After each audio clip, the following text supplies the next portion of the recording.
Kuelekea mchezo wa dabi ya Kariakoo utakaopigwa Machi 1, 2026, TFF bwana wameweza kutoa tamko hususan kwa yale makampuni yanayojihusisha na masuala mazima ya betting. Sasa tusome kwanza taarifa hii, halafu tutafuata na maelekezo baadaye. Baada ya taarifa hii naanza hivi: Shirikisho la mpira wa miguu Tanzania TFF linatafuta kampuni moja kwa ajili ya haki za kipekee za ubashiri exclusive betting rights katika mechi ya Yanga na Simba.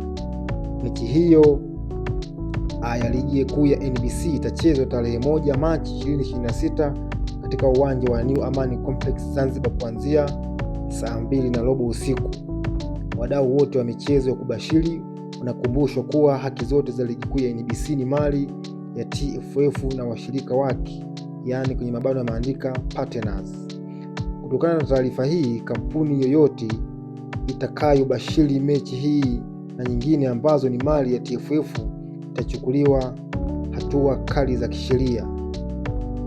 Najua bwana, kitu ambacho tukijui ni kwamba kwenye masuala ya betting, kwa mfano timu zote za Tanzania zipo chini ya TFF. Kwa hiyo kampuni ambayo inataka kufanya mambo ya betting lazima ifanye mawasiliano na TFF ili wabageni waone wanafanyeje. Ndio maana kwenye hili TFF wameamua kulivalia njuga, na wamevaa njuga kwenye udi na uvumba kwa 100%. Na hii taarifa imetolewa na Clifford Mario Ndimbo, ofisa habari na mawasiliano wa TFF. Imetolewa Februari 18, 2026. Sasa hii hapa inatupa picha gani ama inaashiria nini? Yaani ni kwamba hakuna kampuni yoyote ya betting itaruhusiwa kuweka ama kuhusisha mchezo wa Simba na Yanga bila ruhusa kutoka kwa TFF, ambao TFF wao watamtafuta mtu mmoja ama kampuni moja ya betting na kuwauzia mechi hiyo ya Simba na Yanga. Kwa hiyo makampuni mengine ya betting yatanunua mchezo huu kwenye hiyo kampuni moja itakayouziwa na TFF. Kwa hiyo hatujui ni kampuni gani ambayo itaenda kuuziwa na TFF, na ndipo kampuni zingine zitakuwa zinanunua kutoka kwenye hiyo kampuni.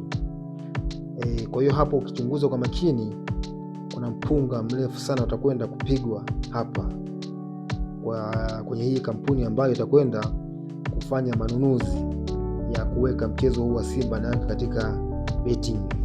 Na mchezo wa Simba na Yanga ni moja mchezo ambao una wadau wengi sana. Kwa hiyo hapa TFF watapiga pesa, lakini pia atakayenunua pia huu mchezo naye atapiga pesa, lakini hata watakaonunua pia nao watapiga pesa. Kwa hiyo hapa ni kama kila upande watapata pesa.